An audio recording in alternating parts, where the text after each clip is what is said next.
Hi, welcome to Milo Talks. I'm Milo, traveling, living, working full-time with my dog Willie Nelson and my Class B van, talking to strangers along the way and just hoping that somewhere in all of this, we all will feel a little bit more connected to each other. How do you know which way to go? Some people look for signs. Other people use their gut or intuition. Some people make lists. The topic has led to a very interesting conversation I had with one of my band friends, Jenny. You will remember Jenny if you've been listening. She was part of Season 2, Episode 1, With or Without You. Jenny has become a really good friend after our first meeting, and we continue to communicate and try to meet up and camp together when we can.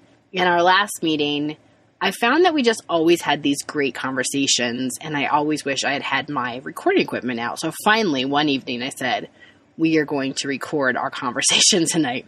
And that is exactly what we did. So here is our conversation on signs, which will lead to a series of me asking many people the same question. Is the universe talking to us? Is the universe talking to you? Here's my conversation with Jenny.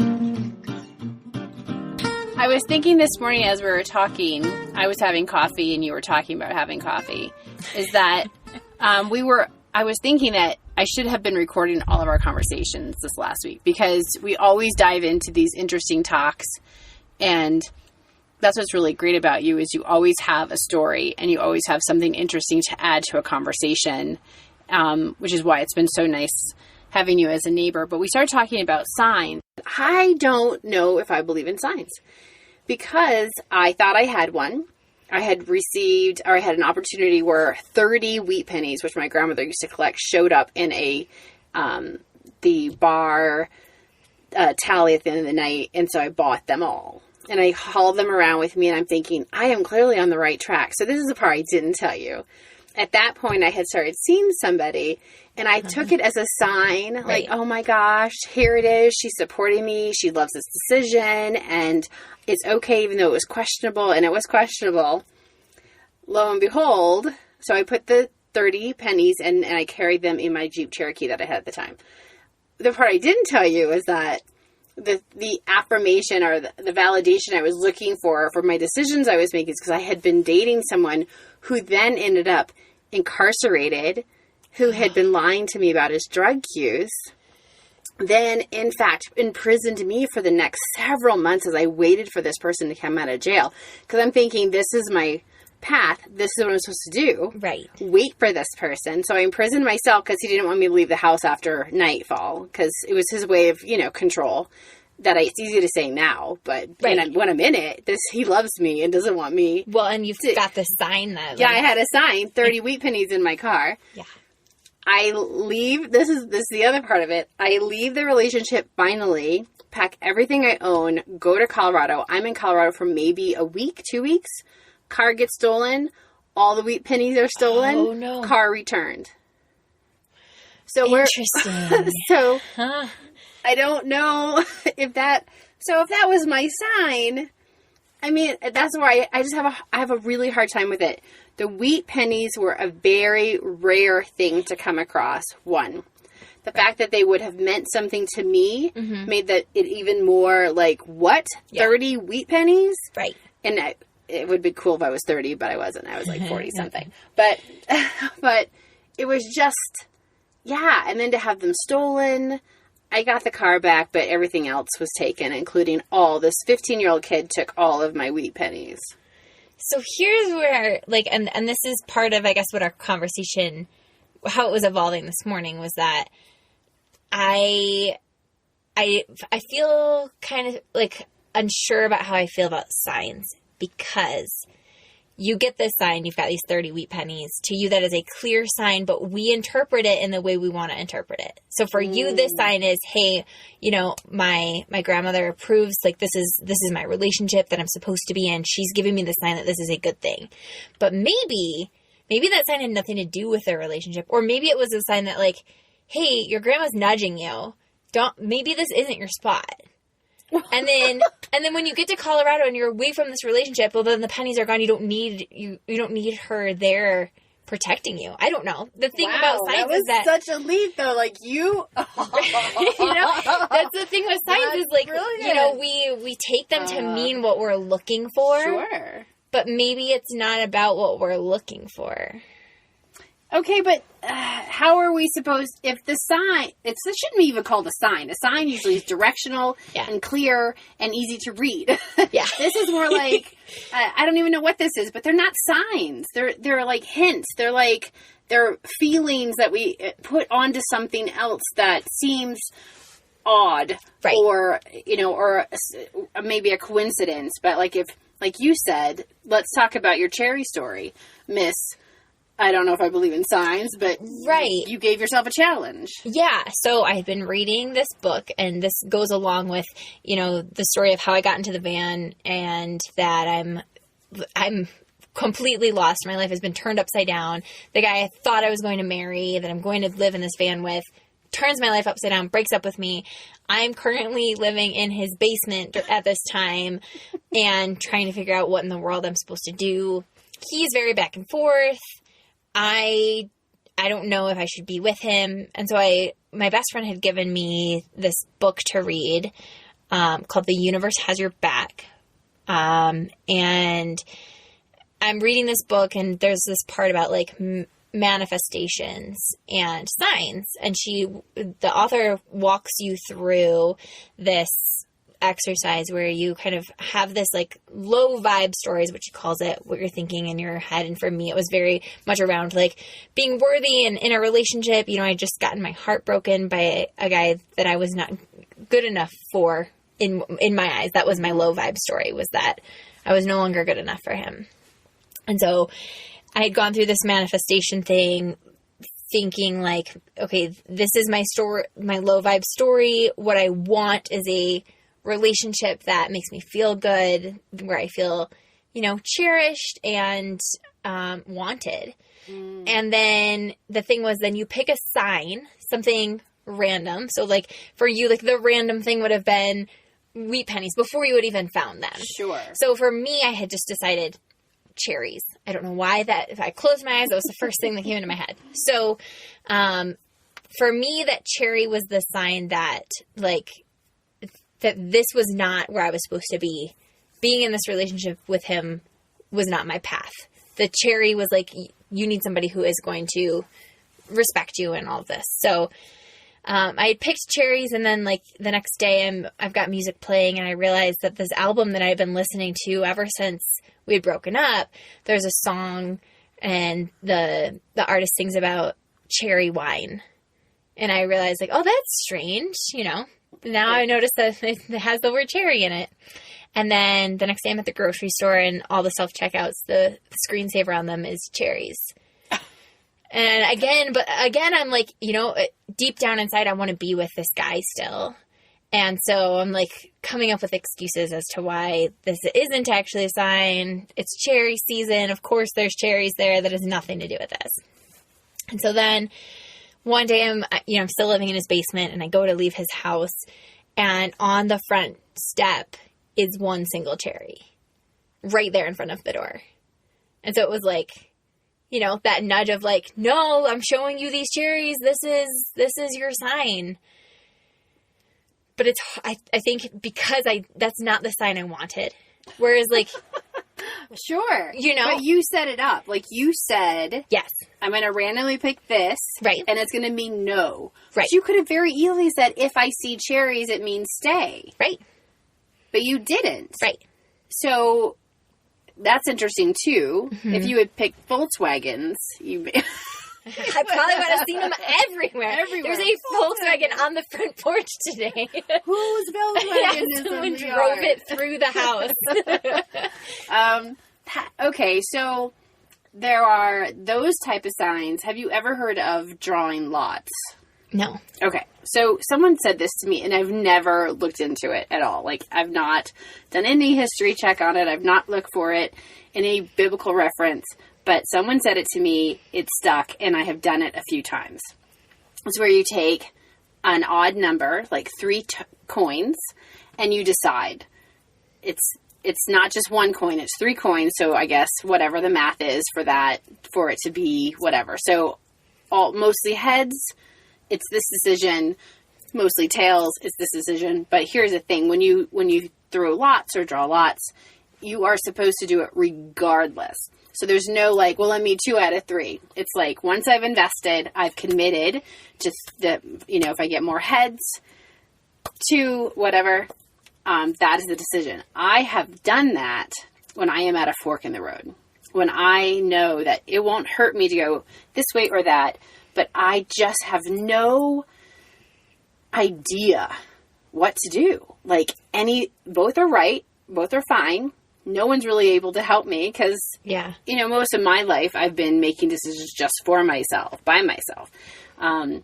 So I have thrown these lots, and I think that has been, I don't know if it's been right or wrong or helpful, but it's taken that edge off. But if you believe in signs, then is that throwing it into the universe, gravity and the weight of the coin and the whatever, the air versus humidity, the barometer pressure was just right, my velocity at which I propelled the coins into the air, all of that, that's where the universe says, okay, if it's up to me, that's where I'm saying I'm leaving it to you, universe, to guide me at this fork in the road. Exactly. Would you do something like that? Yeah, I think so. Actually, so, when I come to needing to make a decision like that, where it's like, it's all on me, getting advice from other people isn't going to really help. My mom has always said, imagine that you're going to flip a coin and it's in your hand. Tails is yes, heads is no, and you flip it in the air. The moment it's in the air, what do you hope it lands on? Oh. And so she's had me go through this exercise, or like where she's even stood there in front of me, probably in high school at one point, and was like, okay, heads is this, tails is this, and she flips it and she puts it on her hand and covers it up and says, what do you want it to say? And there's your answer. Right. Because she's like, while it's in the air, your gut. So does she show you the coin? I don't remember, but her thing is always like your gut in the air tells your you answer. Tells you what you want it to say. So but then it's no longer up to the universe. It's not up to the universe. You're right. So this whole exercise that I did with the signs thing, I already knew what my gut wanted, which is obviously why the cherries had to smack me in the face for me to be like, okay, I see what you're trying to say. But I'm gonna believe it. Aggressive cherries. But stalking you to your house. Yeah, my gut wanted to be with him. I wanted it to be like, no, it's gonna work out great. This is all good. Kind of like your pennies being like, yeah, this guy's awful. Stick with it. Clearly, this is my sign that I need to be here. Nobody wanted me to be with that man. Right. Nobody. Right. And I almost lost a friendship over it. Someone's looking at me going, what are you doing? I'm like, I had actually said it was my Cinderella story. He was going to be the one that, changed his life. Yeah, he had changed his life. It was going to be,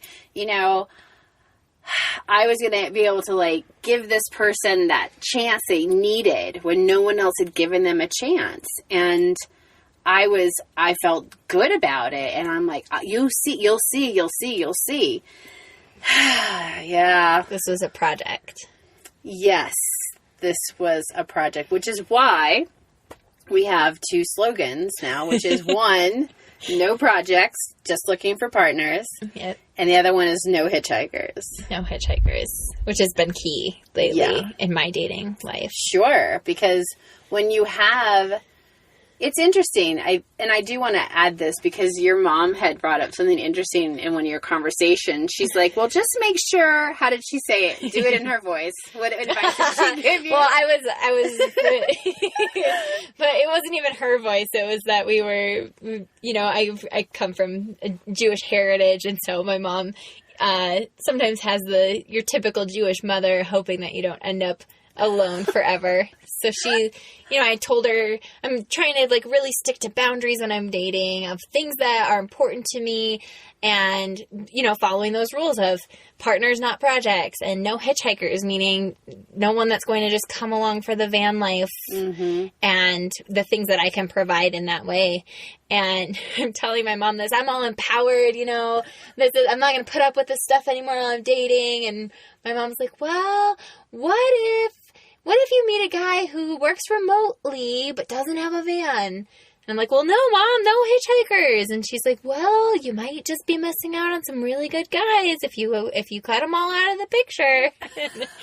And I equated that to your mother saying, the guy has a job, but he's, you know, doesn't have a home. Why would you not let him in your home and just come along? You know, why would you just not let him? He's probably a really nice guy. He's just homeless. Exactly. I mean, I guess it's a stretch because obviously most people have a place to, well, the guys that you're already talking to, if they have a job, they usually have a place to live. But for us, it's different because it's a lifestyle that they're trying to get a taste of. So then you have to question, is it the lifestyle or is it you? Right. Like if you were just Jenny in an apartment, right. Would they be like that interested? Right. Or is it because you got a bright, shiny white van? Yeah. And I had written a blog post kind of about this before as I was starting to date on the road. And I'm guilty of this, that like when I date guys, I give them nicknames because sometimes when you're dating and you hear all of my stories, you're like, which guy is that? And I have to be like, oh, that's this guy, you know, the nickname and whatever right. that is about him. So I know that I get the nickname Van Girl. Oh. When I'm dating guys, and because that's what you would name me, you know, I've dated a bus guy, so of course I'm Van Girl. But then it makes you wonder, like, am I just Van Girl, or is it more than that? Going back full circle to the start of this, signs. Do we believe in them? Do we want to believe in them? I want to believe in them. Okay.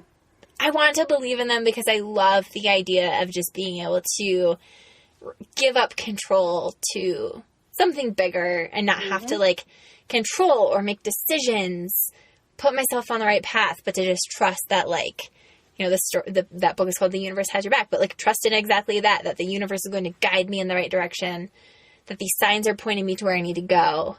But it's really hard to give up that control. Yeah. Also. Yeah. So I'm on the fence. I'm not really sure how I feel about signs. Basically because of my wheat penny debacle. But you're right. Maybe I didn't understand it correctly. Maybe 30 pennies meant go buy a bus ticket. You need to get out of here. Right. So my question then is, do you want to believe in signs? I do, but then I would feel somewhat disappointed. In true, honest, and vulnerability, I had been very envious of my cousin who continues to dream of our grandmother.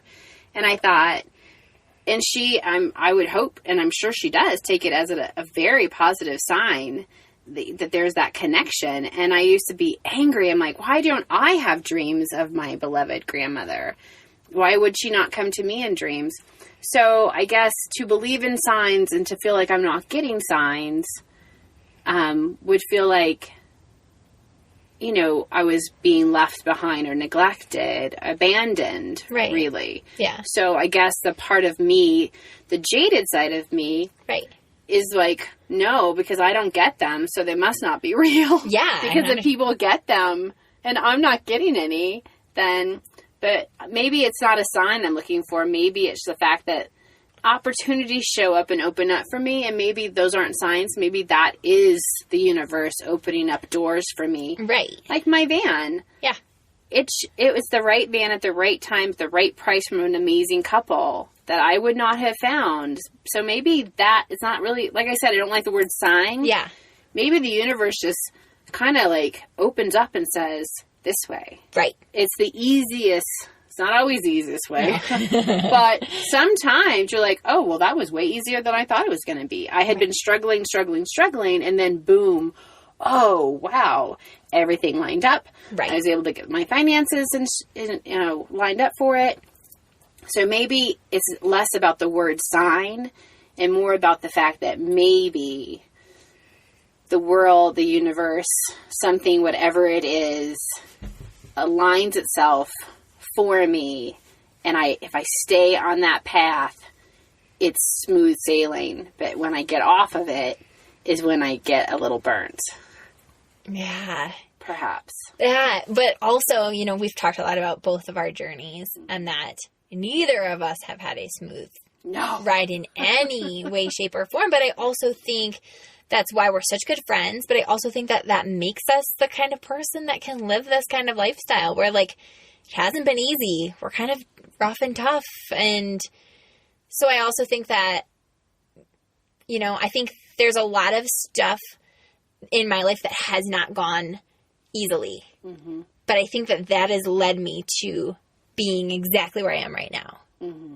So maybe it's not that, like, the universe opens up and it's smooth sailing, but, like, the universe nudges you into the things that you need to go through to be where you're at today. Yeah. Like we said, we have to have clouds to have really pretty sunsets. Yes. So the clouds in our lives have given us amazing sunsets. I love that analogy. Yeah. Thanks for meeting me in my van. Yeah, I'll just go next door and go home. Okay.